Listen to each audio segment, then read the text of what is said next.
Daigdig ng kababalaghan at katatakutan. Hanapan ng mga nawawala. Kaibigan.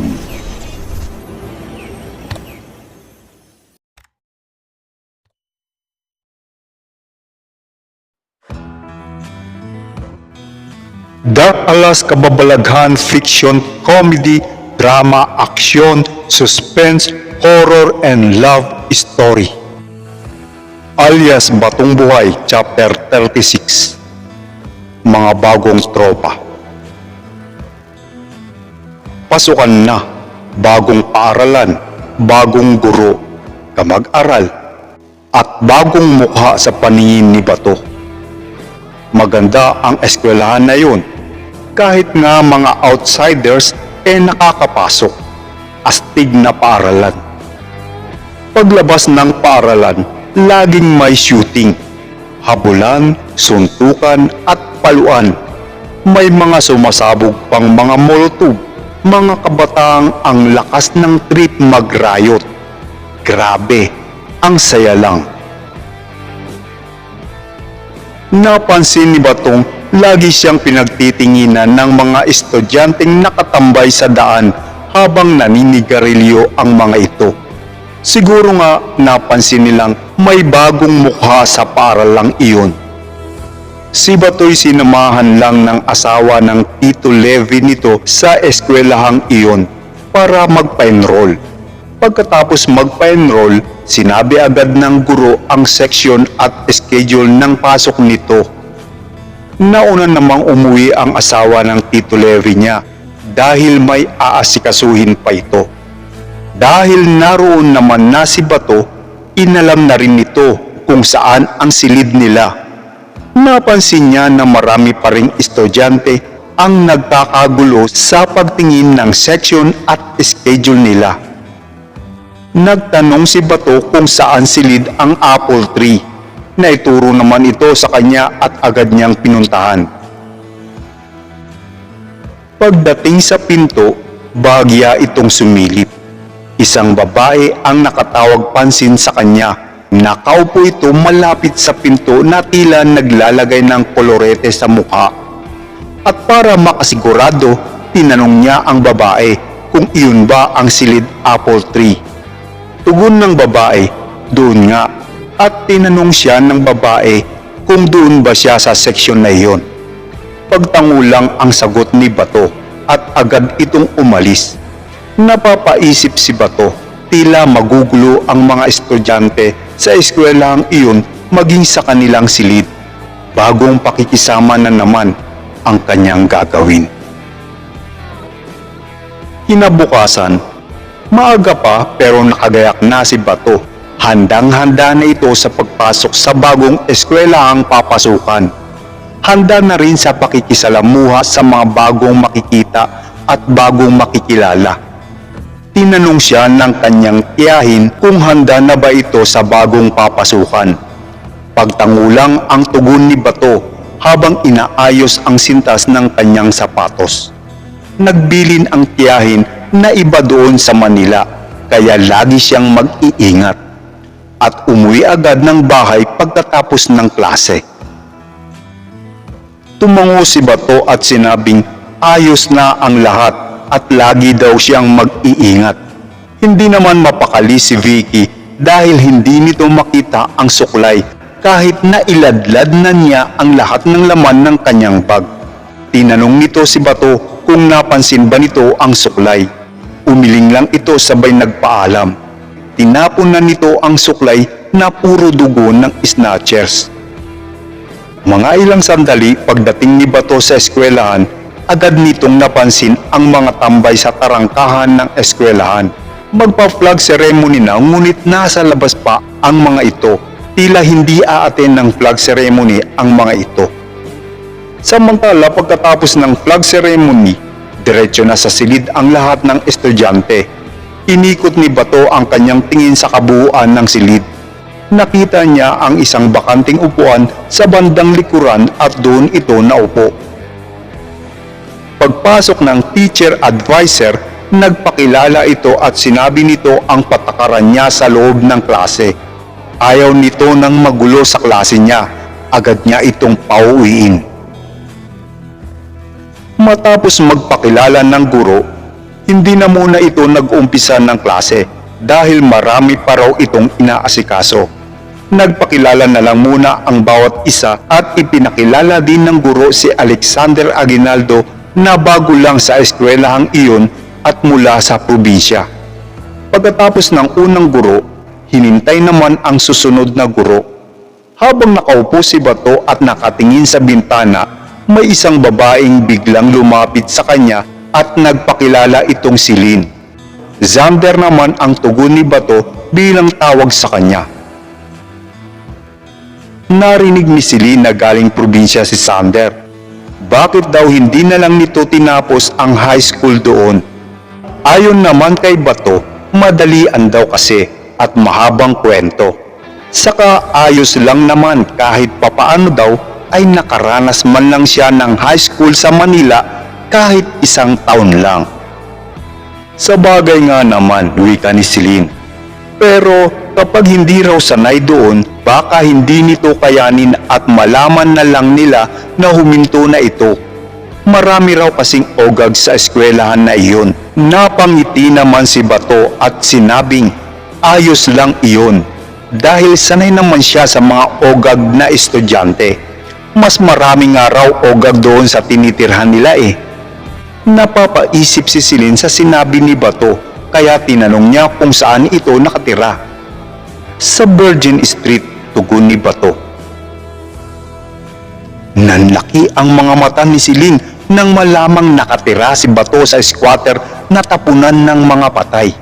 Yung mga napagtitripan at nasasalvage, parang buhay na patay na raw ang mga nakatira doon, ani Celine.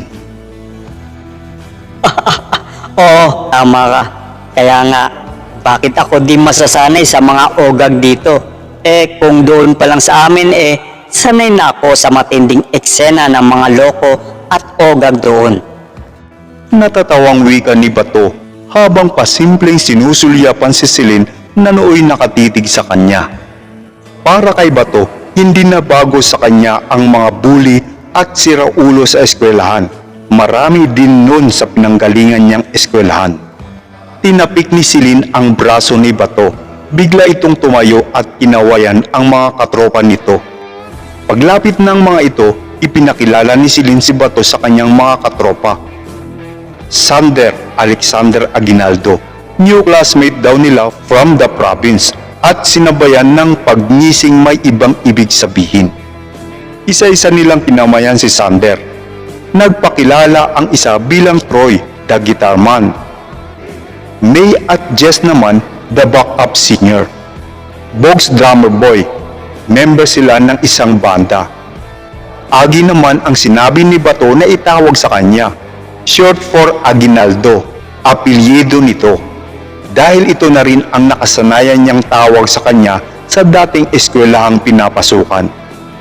Tinanong naman ni Bato kung sino ang vocalist nila. Tumayo si Celine at kinamayan siya. I'm Celine, the vocalist. Nakangiting wika nito at sila raw ang tropang sikat. Sabay-sabay nilang sigaw. Niyaya naman ni Troy si Bato na minsan sama ito sa kanila. Tuturuan daw nila itong maggitara. Si Troy ang leader ng tropang sikat. Maputi at gwapo ito. Makisig ang pangangatawan at medyo may kaya sa buhay. Pero doon lang nag-aral dahil naroon ang mga kabarkada nito. Si Celine naman ang pumapangalawa sa leader ng grupo. Maganda ito, maputi at balingkinitan ang katawan. Ngunit hindi siya girlfriend ni Troy. Pumayag naman agad si Bato dahil marunong din naman itong maggitara kahit konti. Saka para na rin matuto ng iba pang teknik. Nag-appear at natuwa naman ang lahat dahil may bago na silang magiging member. Ang buong akala ni Bato, nakatagpo siya ng mabubuting kaibigan, bagong maaasahang tropa gaya sa probinsya nila. Samantala, tila nagugustuhan na rin ni Bato ang sumama-sama sa tropang sikat At sa ilang linggo nitong pagsama sa grupo, naging masaya ito dahil puro kantahan, tugtugan ang ginagawa nila. Subalit nahuhulog na si Bato sa kasiyahang iyon. May minsang humahantong na ito sa pagsisinungaling sa kanyang tiyuhin at tiyahin. Sinasabi lang nitong may birthday party itong aatinan, kaya pumapayag naman ang kanyang tiyahin dahil may tiwala ito sa kanya. Minsan isinama si Bato ng tropang sikat sa isang hideout nila. Doon daw ang tambayan nilang lahat kapag gusto nilang mag-jamming, magsaya at kung ano-ano pa. Agi, welcome to Jam's house. Ito ang hideout namin. Dito kami nagja-jamming. At dito sa lugar neto, pwede namin gawin ang lahat ng gusto namin. Ani si Lynn habang ipinapakita ang kabuuan ng kanilang Jam's house. Napansin ni Batong hindi lang sila ang naroon. May iba pang miyembro na agad ipinakilala sa kanya. May mga pagkakataong tahimik na nagbubulungan ang mga ito, tila may kakaibang iniisip sa kanya. Mga ilang sandali ay nag-jam na ang mga ito, at habang nagtutugtugan, naglabas ng alak ang mga ito, maraming sigarilyo at masarap na pulutan. Kantahan, tugtugan, puro kasayahan ang naramdaman ni Bato. Saglit na nakawala si Bato sa kanyang mundo. Wow, wow! Okay, go jump, Agi! Woo! Oops! Teka lang, saglit.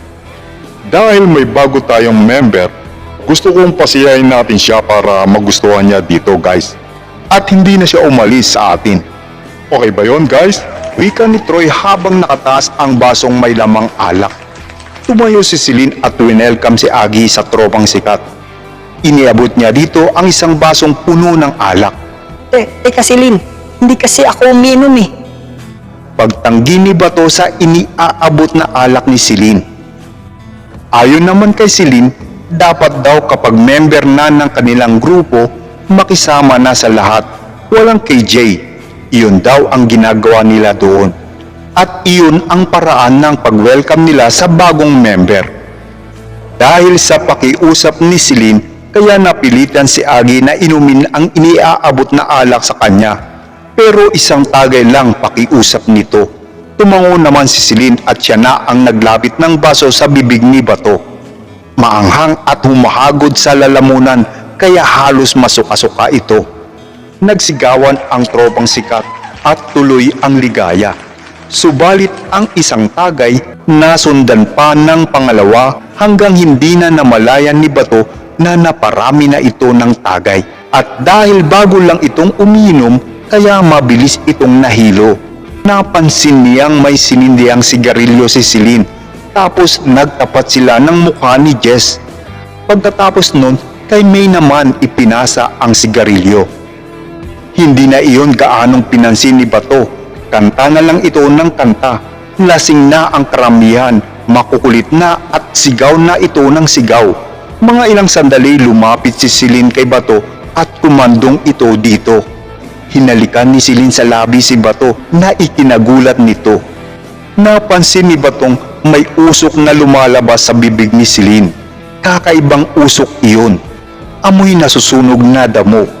At dahil lasing na itong si Bato, kaya tuloy lang ang laplapan.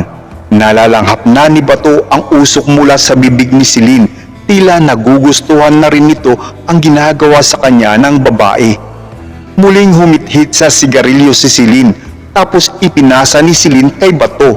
At ang usok nun ang lalong nagparindi sa pagkalasing nito. Ipinasa ni Celine ang sigarilyo kay May na ang laman pala nun ay marijuana. At inakay nitong patayo si Bato at hinila ito sa isang madilim na silid. Sunod-sunuran naman itong si Bato na tila na-hypnotize ni Celine. Pagpasok nila sa kwarto, halos walang makita si Bato dahil sa labis na dilim nito. At bukod sa ingay ng tugtugan, may mahinang tinig na naririnig si Bato na tila may umuungol sa sulok ng silid na iyon. At tinig ito ng babae. Hinabig ni Celine si Bato at pinupog ito ng halik hanggang sa mapaupo ito sa isang malambot na upuan. Tuloy lang ang halikan at sa puntong iyon, iba na ang kanilang pakiramdam at tila nag-iinit na ang mga ito. Hanggang sa maramdaman na lang ni Bato na unti-unting hinuhubad ni Celine ang kanilang mga saplot sa katawan. Masyadong marahas si Celine ng mga sandaling iyon at dahil sa kalasingan wala nang pagtutol pa mula kay Bato. Malalakas na ungol at halinghing ang pumuno sa buong silid. Isang ipinagbabawal na kaligayahan ang namayani ng gabing iyon. Matapos ang nangyari sa dalawa, agad umalis si Celine sa kandungan ni Bato. Agad na kinapa at hinanap ni Bato ang kanyang damit upang magbihis. Nais niyang sundan ang babae. Subalit nagulat na lang ito nang may umupong muli sa kanyang kandungan. Hindi na niya alam kung sino iyon sa mga kasama nilang mga babae dahil madilim at hilo na rin ito sa kalasingan sa alak at ipinagbabawal na damo. Hinagilap ng babae ang labi ni Bato at mariing hinagkan. Amoy alak at damo ang hininga ng babae. Pero baliwala na ito kay Bato dahil maging ito ay amoy alak at damo na rin. Saglit lang ang pagtatalik na iyon ng dalawa nang si May naman ang pumalit sa isang babae. Nabosesan kasi ni Bato si May nang magsalita ito na kung kaya pa ba niya. Ngumiti lang si Bato at pinupog ng halik si May. Maliit na babae lang itong si May kaya nahirapan ito kahit hindi na ito berhen. Pero sa pagkakataong iyon na magalaw siya ni Bato, tila muli na naman itong naberhinan. Pagkatapos ng nangyari sa kanila ni May, sabay silang nagbihis at magkayakap na lumapas. Malakas na tawanan at sigawan naman ng tropang sikat nang makitang halos maligo si Bato sa sariling pawis nito. Natatawang biro naman ni Troy kay Bato kung nag-enjoy ba ito. Napa-thumbs up na lang si Bato at tumawa ng napakalakas. Muli itong tinagayan ni Bogs at pabirong sinabing ayos na binyagan na si Agi at muling winelcome si Bato sa tropang sikat. At mula noon ay pinagtibay na ang pagiging magkatropa nila at sinabayan ng pagtaas ng tagay. Mabilis na nilagok ni Bato ang alak sa baso at malakas na winika nito na masarap pala ang pag-welcome nila dahil may 3 babaeng nagbinyag sa kanya. Makapal na ang mukha ni Bato ng mga oras na iyon. Kung ano-ano na lang din ang sinasabi nito, tagay na lang ng tagay. Wala nang pakialam, basta't masaya siya nung gabing iyon. Maraming salamat po mga solid kaibis sa inyong pagtambay at pakikinig ng alias Batong Buhay, The Wonder Boy. Please, huwag po kayong mag-skip ng ads. Tulong nyo na lang po sa akin. Ingat po lagi. God bless. Hanggang sa muli.